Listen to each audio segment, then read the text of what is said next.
is Nidorina. Welcome to Let's Play Pokemon X, Episode 2. Let me yeah, there we go. Good iPhone camera. Good camera. Anyway, in the last episode, we got our new friend, who...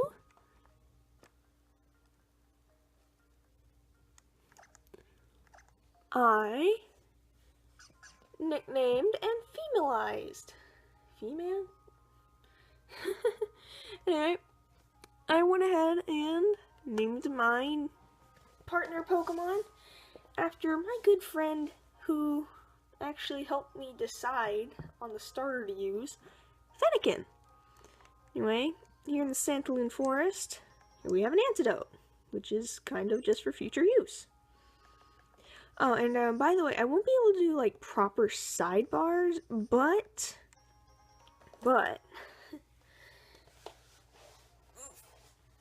I will be able to do, like,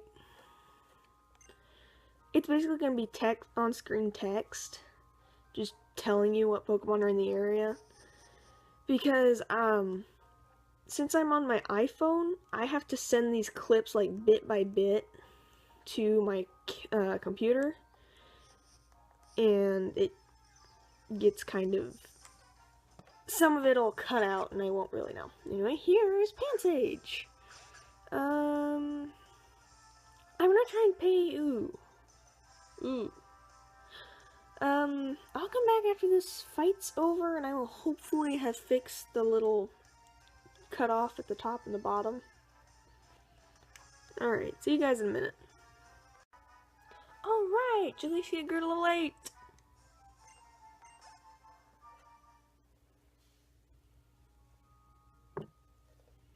Alright, so that wasn't too awful.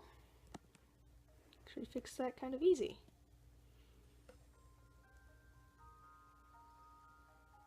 It's slowly sliding, isn't it? Well, I'm not going to readjust this camera every few minutes, so I'm just going to try my best. You can talk to Shauna. Never mind. Whoa.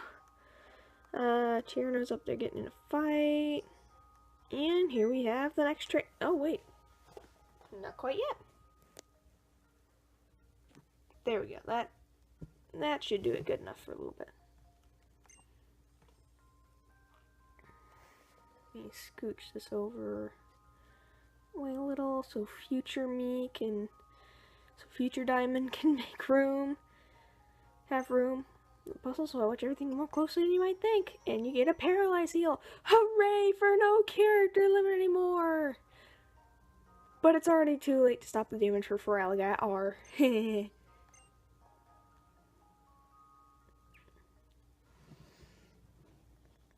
this is gonna be weird, because this, like, I have it on, like, this fabric, my, iPhone on this, like, fabric basket thing, and it kinda is weird. Come on, Scatterbug, let's powder this punk. Alright, so trainer battles, I'm basically gonna kind of treat them like wild battles. This one, they're not mandatory, technically this one is, but all of these starting fights in the beginning of the game are, like, really stupidly simple, especially with, Fennekin, because you can do that with basically everything. Last episode I got actually most of the list right, but the video cut off as I was listing them off, so I couldn't look like a nerd. Come on. Come on. Ugh. Come on, iPhone. Stop being a jerk.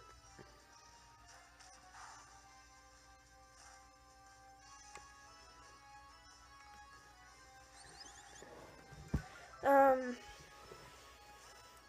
think so long as I can keep my stylus out of the way in my hand, and I'm just gonna use that for the fighting, which actually seems like I can pretty well.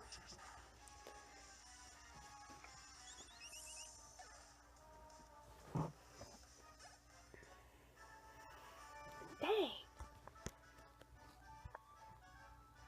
Alright, cheer up, Scatterbug. We lost this time. We'll get the next one who comes along for sure. A minute again, so I can fix the stupid thing. Okay, that should fix it. but it's gonna be a little bit of a pain to watch the video from the camera, so I guess I'm just gonna hope for the best. Anyway, go this way. The wild battle. I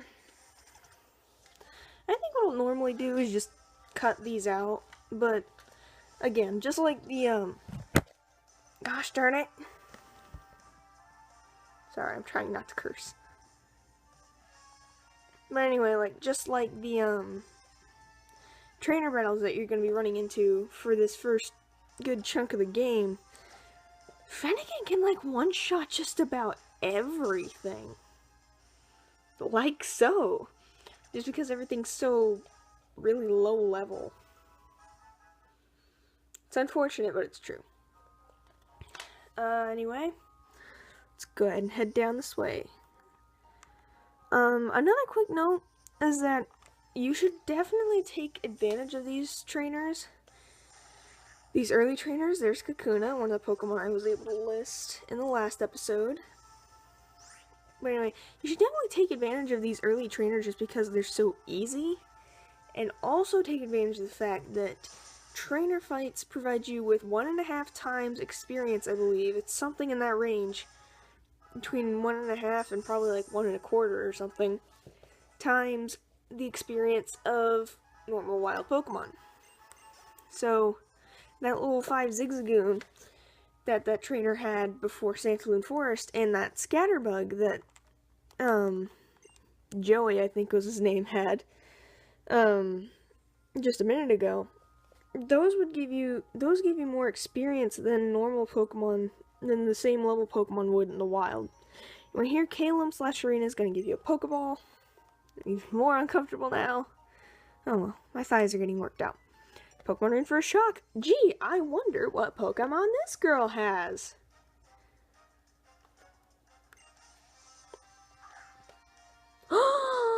Gaspy face, I never would have guessed. Pikachu?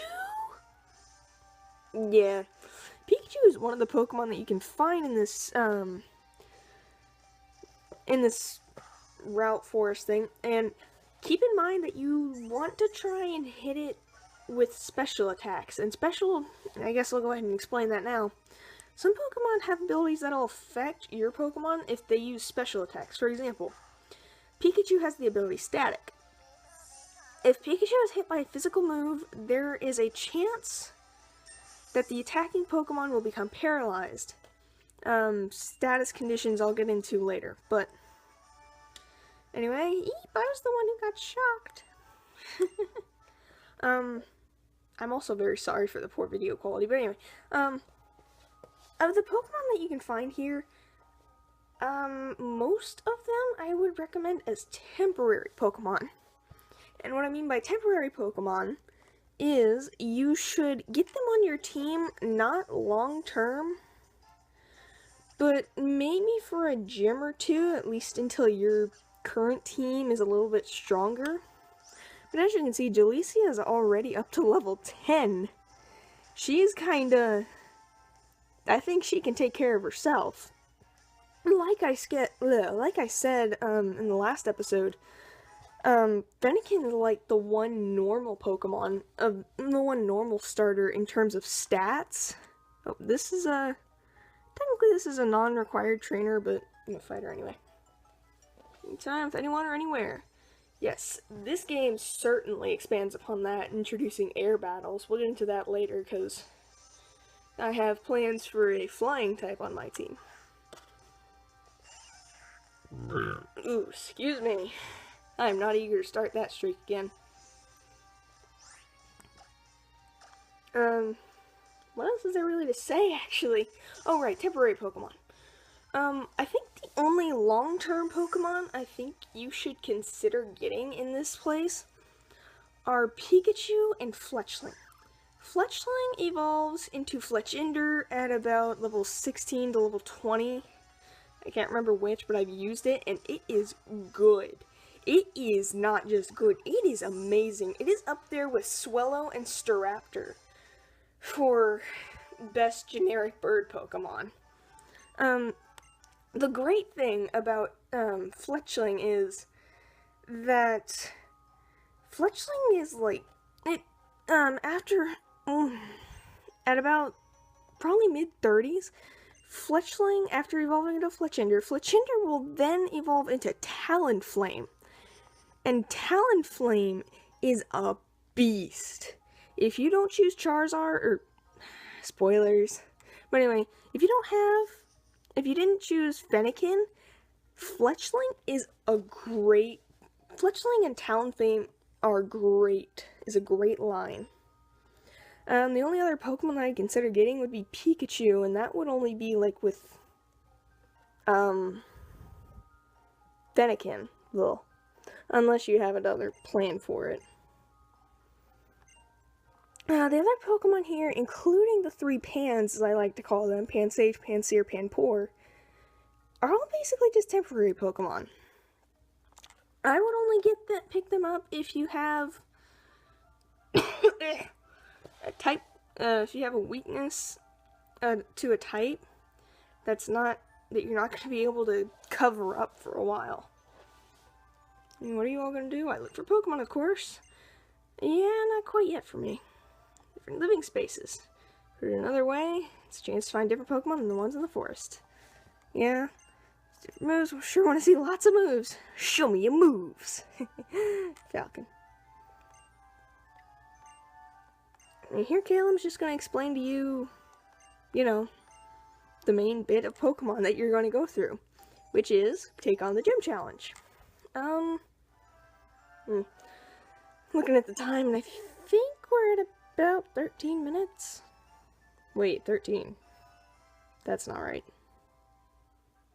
Probably more like 12, but somewhere in that range. So, we're going to go on for a few more minutes. I'm going to go ahead and run through this place. The Pokemon that you can find here will be flashing on screen momentarily. Try and fix that a little bit. You know what? I'll be perfectly honest. I'm recording with an iOS device, and I'm much happier than I was with my iPad.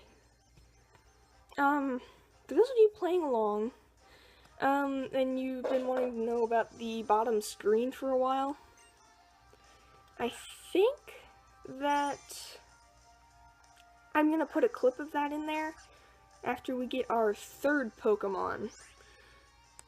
Or whenever our first Pokemon, or whenever we get our first evolved Pokemon, fully evolved.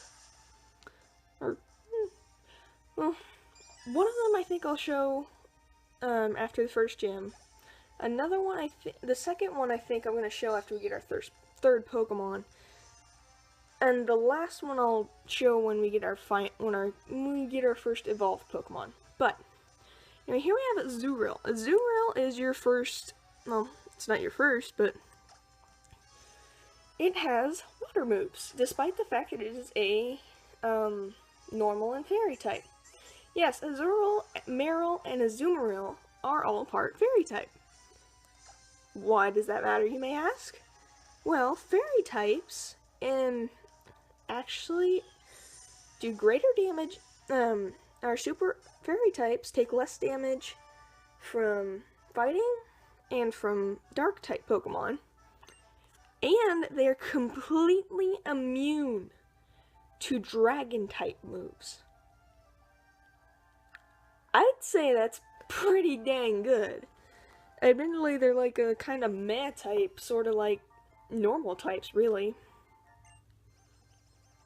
You know, they don't have a ton of weaknesses, they don't have a ton of resistances, but they have, I guess in essence, they're kind of like the ghost type for Generation 1.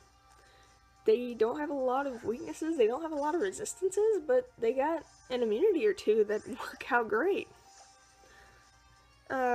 Anyway. Azumarill is definitely a Pokemon that you want to pick up in this route if you didn't start with Froakie, because, and you want to get an Azumarill depending on how you want to use it. There's static effect, by the way. Azumarill is going to be great if you need either a defensive wall or just a staller. Because depending on what ability your Azurill has, you can get some pretty good Pokemon, some pretty good stats. Between huge power and thick fat, yeah, it's pretty good. Anyway, down here, coming through!